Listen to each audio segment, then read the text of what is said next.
बेटा हसन सब्र करो, शिकायत ज़बान पे न लाना। सुबह हुई, इमाम हसन जब बेदार हुए, सुबह हुई तो सुबह होते होते हजरत मेरे माविया की तरफ से 1.5 लाख दिरहम आए और लिख के भेजा कि 1 लाख दिरहम तो आपका साल वाला वजीफ़ा है और 50,000 दिरहम जो एक दिन भेजने में मुझसे देरी हो गई, उसके बदले में 50,000 दिरहम अलग से। ये हज़रत अमीर माविया अहले बैत से मोहब्बत करते थे। एक मरतबा ऐसे महफिल हो रही थी तो जब हज़रत अली के शान में नात पढ़ी जाती तो अमीर माविया 1-1 लाख दिरहम उठा के देते थे। हाँ। इमाम हसन के शान में नात पढ़ी जाती तो खूब दिरहम देते, नजराना देते जैसे आप लोग देते हो। पता चला हज़रत मेरे माविया को अहले बैत से कोई दुश्मनी नहीं थी, बड़ी मोहब्बत थी। इसलिए हज़रत मेरे माविया को बुरा नहीं कहना चाहिए, सहाबा में बड़ी मोहब्बत होती थी। एक दिन हज़रत अबू बकर रज़ियल्लाहु ताला अन्हु जा रहे थे, उधर से हज़रत अली आ रहे थे। हज़रत अबू बकर ने देखा तो मुस्कुराए, तो हज़रत अली ने कहा आप मुझे देखकर मुस्कुरा रहे हैं? कहा क्यों ना मुस्कुराऊं, हुजूर से मैंने सुना है, हुजूर ने फरमाया है कि क़यामत के दिन जन्नत में जाने का टिकट अली बांटेंगे। आपका मर्तबा सुनकर मुझे खुशी हुई। आज तो हम लोग किसी के मर्तबे को देखकर जल जाते। हज़रत अबू बकर खुश हुए तो हज़रत अली शेर खुदा भी मुस्कुराने लगे। हज़रत अबू बकर फरमाते आप क्यों मुस्कुरा रहे हो? तो हज़रत अली कहते मैंने भी हुजूर से सुना है, हुजूर ने फरमाया है कि अली जन्नत में जाने का टिकट उसी को देना जिसके दिल में अबू बकर की मोहब्बत होगी। ये सहाबा में लगाव था। बहरहाल हज़रत अमीर माविया रज़ियल्लाहु अन्हु के इंतकाल के बाद यजीद तख्त पर बैठा और बैठते ही उसने हज़रत अब्दुल्ला बिन ज़ुबैर, हज़रत अब्दुल्ला बिन उमर और हज़रत हुसैन बिन अली, इन तीनों लोगों के लिए कूफा मदीने मुनव्वरा ख़त भेजा कि इन तीनों से पहले मेरी बैत ले लो, अगर ये बैत करते तो ठीक, वरना इनको कत्ल कर दो। इमाम हुसैन को मदीने के गवर्नर ने बुलाया, वलीद बिन उक़बा, और बुलाने के बाद कहा अमीर माविया रज़ियल्लाहु अन्हु का इंतकाल हो गया, उनके लड़के यजीद तख्त पर बैठे हैं, आप लोगों से बैत मांगी है, ख़ास तौर से 3 लोगों से, अब्दुल्ला बिन उमर, अब्दुल्ला बिन ज़ुबैर, हुसैन बिन अली। तो इमाम हुसैन ने कहा मैं तो इस तरह छुपकर बैत नहीं कर सकता, और लोगों से करिए फिर मैं देखता हूँ। ये कह के हज़रत इमाम हुसैन चले आए। अब आप लोग सोचो कि यजीद के हाथ पे हाथ दे देते, लेकिन नहीं दिया। क्यों? इसलिए कि यजीद इस्लाम से हट चुका था, दाढ़ी बनवा डाली, नमाज़ों को छोड़ दिया, शराब पीने लगा, ज़िना को आम कर दिया, इस्लाम के निज़ाम को ख़त्म कर दिया। तो ऐसी सूरत में इमाम हुसैन यजीद के हाथ पे हाथ कैसे दे देते? अगर दे देते तो दुनिया वाले यही समझते कि यजीद जो कुछ कर रहा है सही कर रहा है, अगर सही ना होता तो नवासे रसूल उनके हाथ पे हाथ क्यों दे देते? हाथ नहीं दिया। आज हम लोग जैसे मुरीद होते हैं वैसे वो भी हो जाते मुरीद, लेकिन मुरीद नहीं हुए। मदीना छोड़ना पड़ा, छोड़ दिया। मुसलमानों, ये बिसनापुर है, इसकी कोई फजीलत नहीं है इस्लाम के अंदर, लेकिन फिर भी अगर हमारे अफ़ान हैं, इनको कोई रहना यहाँ तंग कर दे, इतना तंग करे कि बिसनापुर छोड़ना पड़ जाए तो कितनी तकलीफ होगी। और मदीने मुनव्वरा हुसैन का छूटा, और मदीना मुनव्वरा की फजीलत कितनी है, बहुत बड़ी फजीलत है। आला हज़रत इमाम अहले सुन्नत फरमाते हैं, हुजूर ने फरमाया मम्माता फिल मदीना, जो मदीने में मरेगा, फ़कुन्तु लहू यौमल क़ियामति शाफ़ियन व शहीदा, तो क़यामत के दिन मैं उसकी शफ़ाअत भी करूँगा और उसके ईमान की गवाही भी दूँगा। हुजूर ने फरमाया मदीने के बारे में इतनी फजीलत। अवाला हजरत भी फरमाते हैं कि तैबा में मर के ठंडे चले जाओ आँखें बंद। तैबा मदीने का लक़ब है। तैबा में मर के ठंडे चले जाओ आँखें बंद और सीधी सड़क ये शहर शफाअत नगर की है। मदीना शफाअत की नगरी है। इमाम हुसैन मदीना छोड़ दिया, मुरीद नहीं हुई। मक्का गए, मक्का भी छोड़ना पड़ा, छोड़ दिया। 3 जिलहिज को इमाम हुसैन ने मक्का भी छोड़ा और 7 दिन रह गए थे हज में। 7 काहे रह गए थे, 6 ही दिन। 9 जिलहिज को पूरी दुनिया के लोग मक्का पहुंचते हैं। हज होता है 9 जिलहिज को और इमाम हुसैन 3 जिलहिज को मक्का से कूफा रवाना हो रहे हैं। लोगों ने मना किया था न जाओ, कूफा वाले बड़े बेवफा हैं, लेकिन इमाम हुसैन ने ख़त दिखाया। 53 खतूत उन लोगों ने भेजा था कि हुसैन, अमीर माविया का इंतकाल हो गया, उनका लड़का यजीद तख्त पर बैठा है, हम लोग उससे नाराज़ हैं, आप आ जाइए, हम आपके हाथों पे हाथ देंगे, आपके हामी बनेंगे, वरना अगर आप ना आए और यजीद हम लोगों पर मुसल्लत हो गया, इस्लामी निज़ाम दरहम बरहम हुआ, तो क़यामत के दिन आपके नाना रसूलुल्लाह से हम सब शिकायत करेंगे कि आपके नवासे को हम लोगों ने बुलाया, नहीं आए।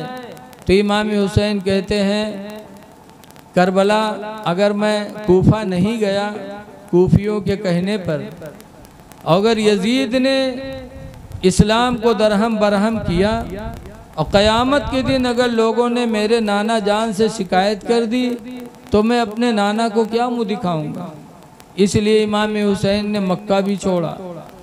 रास्ते में लोगों ने रोकने की कोशिश की कि न जाओ, बड़े बेवफा हैं कूफी। तो इमाम हुसैन ने पढ़ा था, लन युसीबना इल्ला मा कतबल्लाहु लना, हरगिज़ हरगिज़ हमको कोई तकलीफ़ नहीं पहुँचेगी मगर वही जो अल्लाह ताला ने हम लोग हमारे नसीब में लिख दिया है। तकदीर पर ईमान था हुसैन का, तकदीर पर कि जो अल्लाह ने मेरे नसीब में लिखा है वो तकलीफ़ मुझे पहुँचेगी, जाऊँ या ना जाऊँ। इमाम हुसैन आगे बढ़ गए। रास्ते में चलते रहे, चलते चलते यहाँ तक कि हज हो गया मक्का में, और मक्का से हाजी वापस होने लगे। रास्ते में एक जगह इमाम हुसैन ने क़याम किया कूफा से पहले, तो एक खीमा देखा कि बना हुआ, हाजियों का जो वापस जा रहे थे खीमे में थे। इमाम हुसैन ने अपने खादिम को भेजा कि जाओ देखो ये खीमा किसका है। गए, मालूम किया कि ज़ुहैर का खीमा है। हज के लिए गए थे ज़ुहैर और वापस घर जा रहे हैं। इमाम हुसैन को जब पता चला तो अपने खादिम से कहा, जाके ज़ुहैर से कह दो कि तुम्हें रसूलुल्लाह के नवासे हुसैन बुला रहे हैं। गया, कहा तो ज़ुहैर ने कहा, नहीं मैं नहीं जा सकता, जाके कह दो। तो ज़ुहैर की बीवी नाराज़ हुई, कहा रे कितने ना समझ हो गए हो तुमको नबी के नवासे याद कर रहे हैं और तुम कहते हो मुझे मौका नहीं। क्या इस रूए ज़मीन पर पूरी दुनिया में रसूलुल्लाह के नवासे से भी कोई बेहतर है? जो बुलाएगा जाओगे, जाओ जल्दी जाओ, नवासे रसूल की आवाज़ पर लब्बैक कहो। बीवी ने समझाया, तब ज़ुहैर के दिल में बात आई। ज़ुहैर वापस आए इमाम हुसैन के पास, सलाम किया। इमाम हुसैन ने फरमाया, ज़ुहैर मैं कूफा जा रहा हूँ, मेरे साथ चलोगे? कहा हाँ हाँ चलूँगा, 2 मिनट का मौका दे दो। ये कह करके ज़ुहैर वापस अपने खीमे में गए और जाते जाते अपनी बीवी को तलाक दे दिया। और तलाक देने के बाद कहा, देखो अपने भाइयों के साथ तुम घर चली जाओ और मैं नबी के नवासे हुसैन के साथ जा रहा हूँ। तो बीवी चौंक गई, कहा रे ये जा नहीं रहे थे, मैंने भेजा। और हुसैन ने क्या इनसे कह दिया कि आते आते इन्होंने मुझे तलाक दे दिया।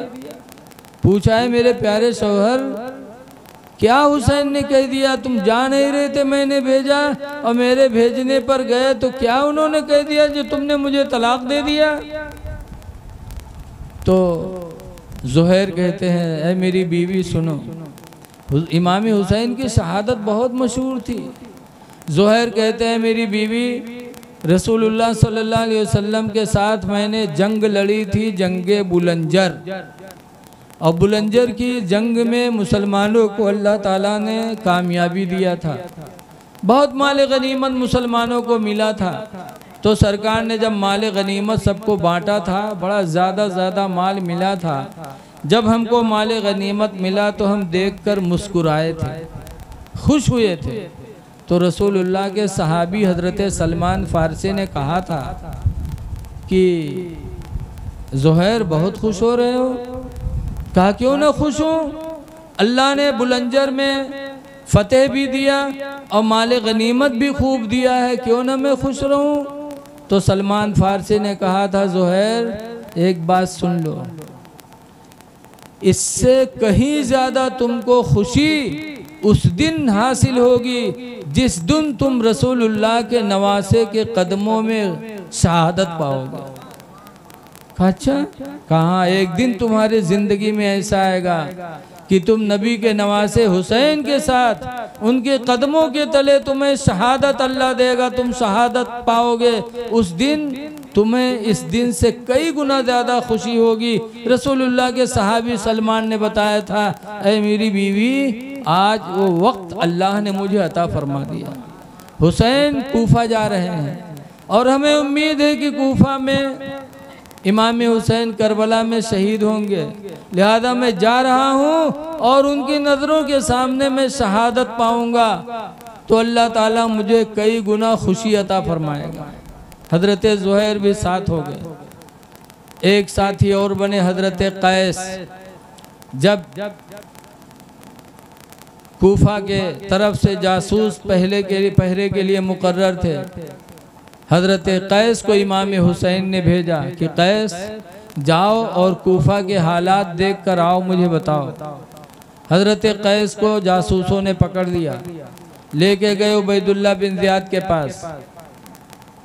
उबैदुल्लाह बिन ज़ियाद ने कहा, कैस अगर अपनी ज़िंदगी बचाना चाहते हो तो गवर्नर हाउस की छत पे चढ़ जाओ और हुसैन को गालियाँ दो, यजीद की तारीफ़ करो, अगर तुम अपनी ज़िंदगी बचाना चाहते हो तो। हज़रत कैस को गवर्नर हाउस की छत पे भेजा गया। हज़रत कैस खड़े हुए गवर्नर हाउस की छत पे, पब्लिक नीचे खड़ी थी। हज़रत कैस ने खुतबा पढ़ा और ख़ुतबा पढ़ने के बाद फरमाया, ऐ कूफा के लोगों सुन लो, इस वक्त पूरी दुनिया में नबी के नवासे हुसैन से कोई बेहतर नहीं है। सबसे बेहतर अगर इस वक्त दुनिया में कोई है तो रसूलुल्लाह के नवासे हुसैन हैं। उनके हाथों पे हाथ देकर बैत कर लो। और यजीद लोगों में सबसे बुरा है। अगर अपनी आखिरत बचाना चाहते हो तो यजीद से दूर हो जाओ और हुसैन के हाथों पे हाथ दे करके इस्लाम की बागडोर को हाथों में थाम लो। हज़रत कैस ने जो गवर्नर हाउस की छत पे चढ़कर इमाम हुसैन की तारीफ़ की, यजीद की बुराई की, उबैदुल्लाह बिन ज़ियाद सुना, गुस्से से बौखला गया। कहे लोगों छत इसको धक्का दो। इतनी ज़ोर से हज़रत कैस को धक्का दिया गया कि गवर्नर हाउस की छत से नीचे गिरे और शहीद हो गए। इन्ना लिल्लाहि व इन्ना इलैहि राजिऊन। इस तरीके से इमाम हुसैन के नाम पर लोग शहीद होते चले गए। इमाम हुसैन रज़ियल्लाहु ताला अन्हु पहुँचे कूफा। कूफा के करीब पहुँचे तो हुर एक बहुत बड़े पहलवान थे, कई हज़ार की 4000 लश्कर लेके आए थे इमाम हुसैन के नाकाबंदी के लिए। इमाम हुसैन को गिरा से मुलाकात हो गई। मुलाकात होने के बाद हज़रत इमाम हुसैन चलना चाहे तो हुर ने रोक दिया, कहा आप आगे नहीं जा सकते, मुझे उबैदुल्लाह बिन ज़ियाद ने कहा है कि जहाँ मिल जाए वहीं उनको रोक दो। इमाम हुसैन कहते हैं थोड़ा और चलने दो। थोड़ा और आगे बढ़े, फिर हुर ने रोक दिया, कहा आप आगे नहीं बढ़ सकते। इमाम हुसैन ने पूछा ये जगह का नाम क्या है? बताया करबला है। तो इमाम हुसैन बैठ गए, कहा यही वो तो जगह है। बैठ गए। यहाँ तक कि मुहर्रम की पहली तारीख हो गई और 22,000 की लश्कर इब्ने साद लेके करबला में आ गया। मुहर्रम की पहली तारीख को, दूसरी तारीख 22,000 की लश्कर आ गई। बातचीत होती रही, होते होते बात यहाँ तक पहुँची कि इमाम हुसैन ने फरमाया ऐ इब्ने साद, मेरी 3 बातें हैं, 3 में से कोई एक मान लो। पहली बात तो यह है कि तुम लोगों ने मुझे बुलाया है तब मैं आया हूँ। अगर चाहते हो तो मुझे कूफा ले चलो, मैं चलना चाहता हूँ तुम्हारे बीच में। पहली बात। दूसरी बात यह है कि या तो नहीं चाहते हो मुझे तो छोड़ दो, मैं जहाँ से आया हूँ वहीं वापस चला जाऊँ। 2 बात। तीसरी बात यह है कि या तो मुझे दमिश्क ले चलो यजीद के पास, मैं यजीद से अपनी बात खुद कर लूँगा। 3 बातें इमाम हुसैन ने कहा। इब्ने साद को तीनों बातें पसंद आई। कहा हुसैन सुलाहियत पर हैं, अब कोई लड़ने की बात नहीं रह गई। इब्ने साद ने एक ख़त लिखा इब्ने ज़ियाद के पास और लिखा कि अब सुलाहियत पर इमाम आ गए हैं, अब लड़ने का कोई मामला नहीं रह गया। तीनों बातें इब्ने ज़ियाद ने सुनी तो कहा हाँ बात तो सही है, चलिए कत्ल खूरेज़ी से काम बच गया। लेकिन वहाँ इब्ने ज़ियाद के पास एक बहुत कमीना इंसान बैठा था जिसका नाम था शिम्र। उसने कहा इब्ने ज़ियाद क्या बात करते हो, हुसैन तुम्हारी ज़मीन पे आ गए, फिर उनकी बात मानोगे? अब तुम्हारी ज़मीन पर उतर आए, अब उनकी बात मत मानो। उनसे 2 चीज़ रखो, या तो यजीद की बैत करें और या तो जंग के लिए तैयार हो जाएं। अगर आप मानते हो तो आपकी बुज़दिली होगी। उबैदुल्लाह बिन ज़ियाद भड़क गया। शिम्र ने कहा मैंने तो सुना है कि वहाँ करबला में इब्ने साद हुसैन से रातों रात बात करता है। इब्ने साद लड़ने नहीं गया बल्कि इब्ने इमाम हुसैन से दोस्ती निभा रहा। इब्ने ज़ियाद भड़क गया और एक परवाना लिख करके शिम्र को दिया। कहा जाओ, अगर इब्ने साद लड़ता है तो ठीक है, वरना वो लश्कर तुम लेकर के इमाम का मुकाबला करना।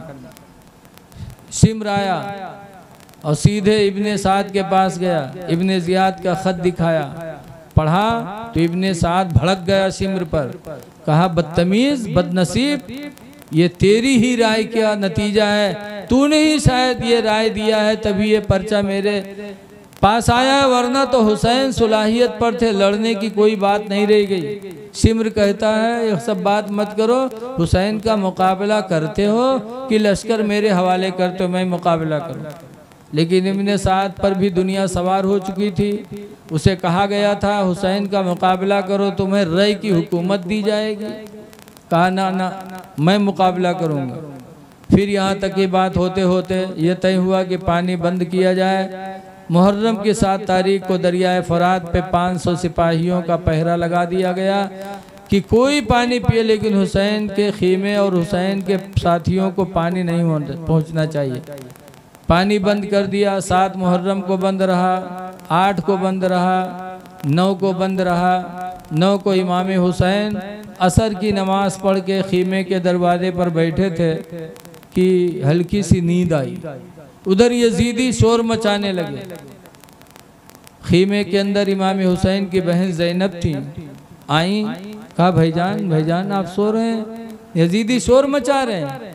इमाम हुसैन की आंखें खुली तो वही अब्बास अलमबरदार जिनके लिए फातिमा ने वसीयत किया थी, अब्बास करबला में थे। बुलाया, कहा भाई अब्बास जाओ देखो ये यजीदी शोर क्यों मचा रहे हैं। हजरत अब्बास गए, पूछा तो यजीदियों ने कहा जाके कह दो या तो जंग के लिए तैयार हो जाएं और या तो यजीद के हाथ पे हाथ दे दें। अब्बास आए, बताया तो इमाम हुसैन चाहते तो 9 मुहर्रम ही को जंग लड़के और शहादत हासिल कर लेते। लेकिन इमाम पाक ने कहा जाके कह दो एक रात मुझे मोहलत दे दें। किस लिए मोहलत मांगी थी? जिक्र इलाही के लिए, कि आखिरी रात है हमारी ज़िंदगी का, तो कम से कम उस रात को हम अपने रब की बारगाह में सजदे कर लें, उसका जिक्र कर लें। वो आशूरे की रात है। पूरी रात करबला में इमाम हुसैन के खीमे में तिलावत कुरान हुई, जिक्र इलाही हुआ। इस तरीके से हुआ कि मन मन की आवाज़ खीमे की पूरे करबला में गूंजती रही। पूरी रात खुदा को याद किया। और आज वो रात हम लोग पाते हैं तो गली कूचों में घूम घूम के गुजार देते हैं। क्या हम हुसैन को मुँह दिखाएंगे? उस रात में करबला वालों पे क्या भी थी, और आज हम लोग उस रात को खुशियां मनाते हैं। बहरहाल सुबह हुई। एक सवाल पैदा होता है कि इमाम हुसैन ने अपनी शहादत के लिए 10 मुहर्रम को क्यों चुना? 9 ही को शहादत ले लेते। लेकिन तारीख में लिखा है कि 10 मुहर्रम को अपनी शहादत के लिए इसलिए चुना कि मुहर्रम की 10 तारीख को अल्लाह ताला ने 10 नबियों पर बड़ी बड़ी रहमतें नाजिल की थी, इसीलिए अपनी शहादत के लिए उस दिन को चुना। हज़रत आदम अलैहिस्सलाम की तौबा कबूल हुई मुहर्रम की 10 तारीख को। हज़रत इब्राहीम अलैहिस्सलाम पर नमरूद की आग ठंडी हुई थी मुहर्रम की 10 तारीख को। हज़रत यूसुफ अलैहिस्सलाम कुएं से निकाले गए मुहर्रम की 10 तारीख को। हज़रत यूनुस अलैहिस्सलाम को मछली के पेट से निजात मिली मुहर्रम की 10 तारीख को। ईसा अलैहिस्सलाम को अल्लाह ने आसमानों में उठा लिया मुहर्रम की 10 तारीख को। मूसा अलैहिस्सलाम को फिरौनियों ने कत्ल करना चाहा तो फिरौनियों को दरियाए नील में अल्लाह ने डुबो दिया। मूसा अलैहिस्सलाम को निजात दिया कब? मुहर्रम की 10 तारीख को। हज़रत सुलेमान अलैहिस्सलाम को अल्लाह ने हुकूमत पूरी दुनिया की अता फरमाई कब? मुहर्रम की 10 तारीख को। नूह अलैहिस्सलाम की कश्ती, पूरी दुनिया में पानी तूफान का आया था। नूह अलैहिस्सलाम की कश्ती रजब में चली थी, 6 महीना पानी ही पानी दुनिया में रहा। पानी पे कश्ती चलती रही। मुहर्रम की 10 तारीख को हज़रत नूह अलैहिस्सलाम की कश्ती जूदी पहाड़ पे जाके रुकी। तो ये कौन सी तारीख थी? मुहर्रम की 10 तारीख। नूह अलैहिस्सलाम के कश्ती में हर तरह का गल्ला था। जूदी पहाड़ पर 6 महीने के बाद कश्ती रुकी तो सब गल्ला एक में मिला करके नूह अलैहिस्सलाम ने बनवाया और बनवाने के बाद अपने साथियों को खिलाया। उसी का नाम है खिचड़ा। इसीलिए नूह अलैहिस्सलाम की सुन्नत है मुहर्रम की 10 तारीख को खिचड़ा बनवाने की। तो 10 मुहर्रम को 10 नबियों पर बड़ी बड़ी रहमतें अल्लाह ने उतारी थी। इसलिए इमाम हुसैन ने भी अपनी शहादत के लिए मुहर्रम की 10 तारीख को चुना था। 10 तारीख को नकारा बजा, जंग शुरू हो गई। ये के बाद दीगरे शहीद होते रहे। शहादत की तारीख बड़ी लंबी है, लेकिन जो अल्लाह वालों के मुंह से निकला वो हो के रहा। यहाँ तक कि लोग ये के बाद दीगरे शहीद होते रहे। वही हज़रत अब्बास, जिनको फातिमा ने कहा था मेरे बच्चे हुसैन का वो दाहिना बाजू बनेगा। हज़रत अब्बास आए, कहने लगे आका हुसैन, असगर की हालत ख़राब है, आप मुझे इजाज़त दे दो मैं दरियाए फुरात से पानी ले आऊँ। इमाम हुसैन ने मना किया, लेकिन अब्बास ने ज़िद किया तो इमाम हुसैन ने इजाज़त दे दी। अब्बास ने मस्कीदा टांगा, घोड़े पर बैठे, तलवार लिया, दरियाए फुरात की तरफ बढ़े। यजीदियों ने रोकना चाहा, लेकिन हज़रत अब्बास इस तरह वार करते गए कि कई लोगों को कत्ल करके दरियाए फुरात में अपना घोड़ा कुदा दिया। और कुदाने के बाद मस्कीदा में पानी भरा। भरने के बाद खुद भी 4 दिन के प्यासे थे, दरियाए फुरात में खड़े हैं। सोचा लाओ मैं तो पानी पी लूँ। तो चुल्लू में पानी लिया और मुंह के करीब लेके गए। फिर याद आया कि मैं पीने जा रहा हूँ और ये मस्कीदे का पानी अहले बैत तक पहुँचा पाऊँ कि न पहुँचा पाऊँ, और मैं पी लूँ। अगर मैं पी लिया और पानी न पहुँचा पाया और क़यामत के दिन रसूलुल्लाह ने मुझसे सवाल कर लिया कि अब्बास मेरे अहले बैत भूखे प्यासे हो तो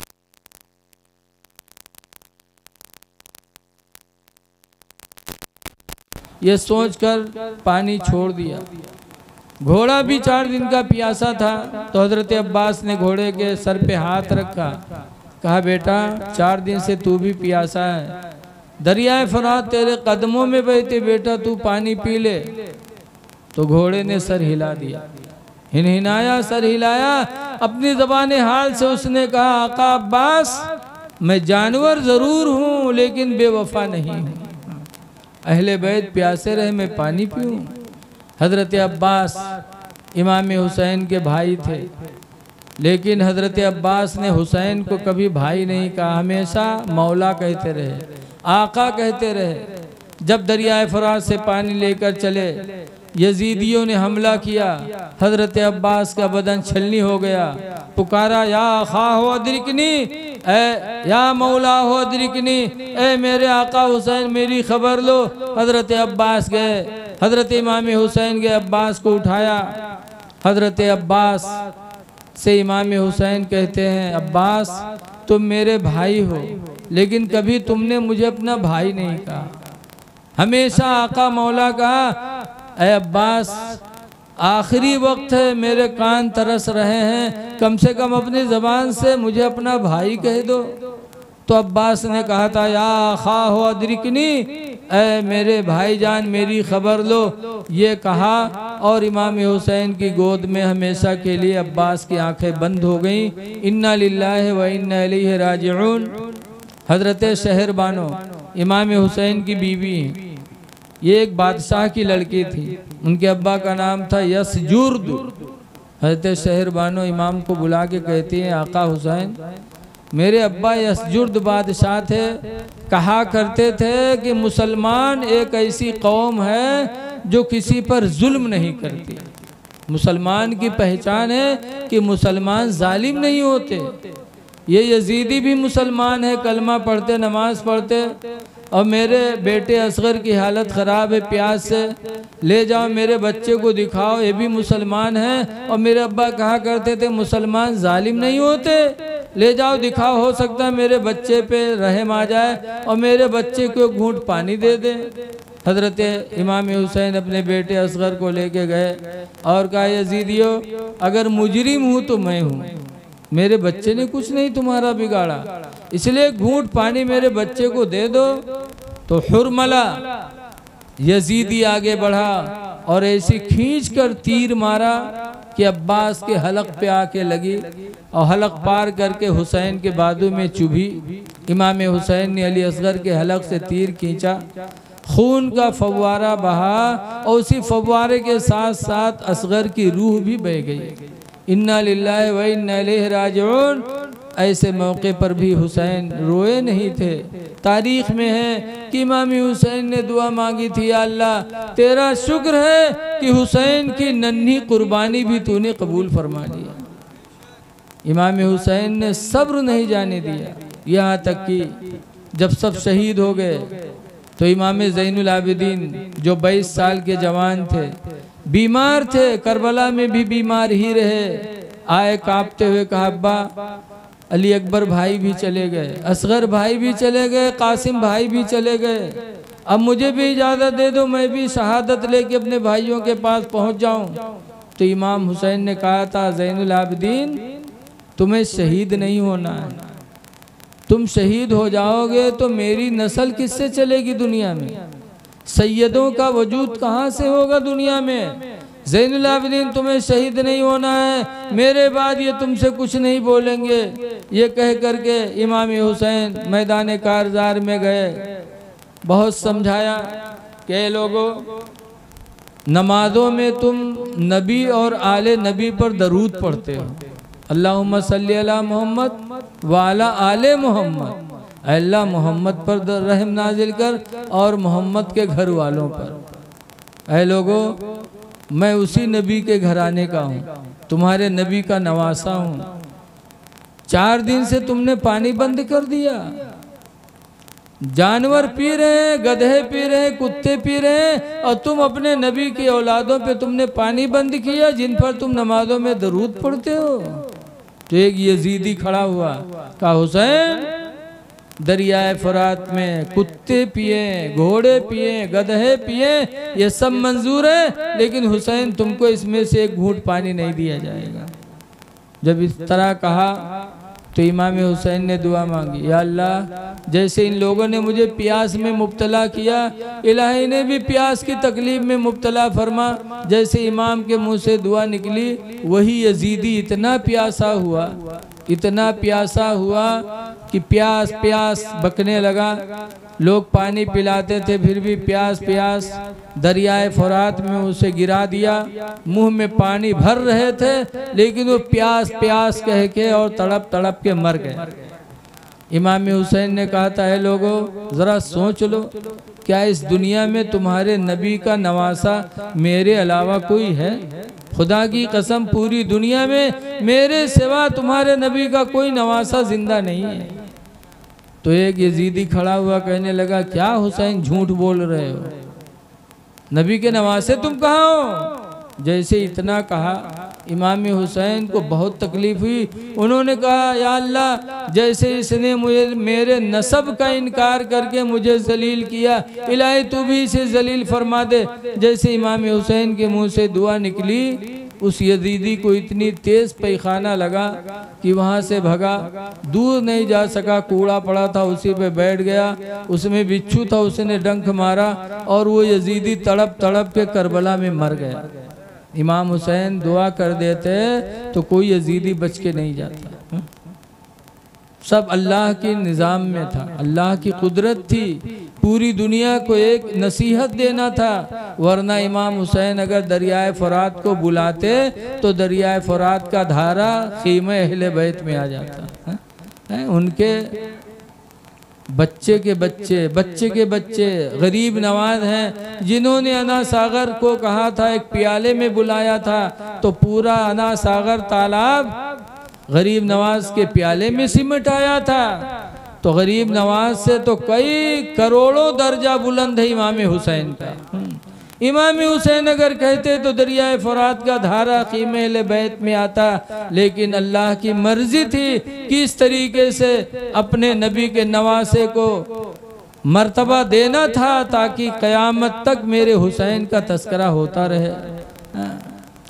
इमाम हुसैन चाहते तो सब बच के नहीं जाते। बहर कैफ इमाम हुसैन गए, नहीं माने तो मुकाबला होने लगा, लड़ते रहे। 72 जख्म इमाम के बदन पे लग चुके थे तीरों तलवार के। आखिरी तीर इमाम की पेशानी पे आके लगी थी, तीर को खींचा, खून का फव्वारा निकला। इमाम हुसैन को चक्कर आया, घोड़े से नीचे आ गए। जैसे घोड़े से नीचे आए, सिमर बदनसीब वही जो भड़काया था बढ़ा, इमाम के सीने पे बैठा, मियान से तलवार निकाली और हुसैन के गले पे रखा और खूब जोर लगा के चलाया, लेकिन हुसैन का गला न कटा। इमाम हुसैन फरमाते हैं, सिमर अगर काटना है तो इधर से काटो, इधर से गला, इधर से गर्दन काटो, इधर से तुम्हारी तलवार नहीं काटेगी। कहा क्यों? कहा ये वो जगह है जिसे मेरे नाना चूमा करते थे, इधर से तलवार नहीं काटेगी, काटना है तो इधर से काटो। इमाम फरमाते हैं, सिमर जरा अपना गिरेबान खोल। खोला तो कोढ़ के दाग थे सीने पे, कोढ़ी था सिमर। तब इमाम पाक फरमाते हैं, सिमर मेरे नाना रसूलुल्लाह ने कहा था कि मेरी उम्मत में कोढ़ी होगा जो मेरे हुसैन को शहीद करेगा। तुम वही कोढ़ी हो, तुम्हें शर्म नहीं आती? जुम्मा का दिन है, सब लोग मस्जिदों में बैठे खुदा की बारगाह में सर सजदे में रख के खुदा की पाकी बोल रहे हैं और तुम नबी के नवासे के सीने पे बैठे हो। उतरो, मुझे भी खुदा की बारगाह में सजदा करने दो। सिमर हटा, इमाम हुसैन ने उसी हालत में अपने सर को सजदे में रखा। जैसे सजदे में रखा, खूली बदनसीब इंसान बढ़ा, एक तलवार मारी और इमाम हुसैन के सर को जिस्म से अलग कर दिया। इन्ना लिल्लाहि व इन्ना इलैहि राजिऊन। चलते चलते इमाम हुसैन ये हमको सबक दे के गए कि मेरे नाना जान के कलमा पढ़ने वालों, तुम हुसैन की तरह सजदे में गला तो नहीं कटा सकते, लेकिन कम से कम सजदे में अपने सर को झुका तो सकते हो। चाहते तो ऐसे शहीद हो जाते। सजदे में गला कटाकर यही तालीम दिया कि मेरे नाना जान के कलमा पढ़ने वालों उम्मतियों, सजदे से प्यार करना, सजदा न छोड़ना। इसलिए आप हजरात से गुजारिश है, नमाज़ों की पाबंदी करिए। यही हमें अहले बैत सबक सिखा के गए हैं। दुआ है कि अल्लाह हमको आपको उनके रास्ते पे चलने की तौफीक अता फरमाए और इस मजलिस को अफ़ान और उनके बिरादरान की वालदा मरहुमा की मग़फ़िरत का अल्लाह ताला बेहतरीन ज़रिया बना दे। अस्सलामु अलैकुम व रहमतुल्लाहि व बरकातुहू। खड़े हो जाइए, सलातो सलाम पढ़ लीजिए।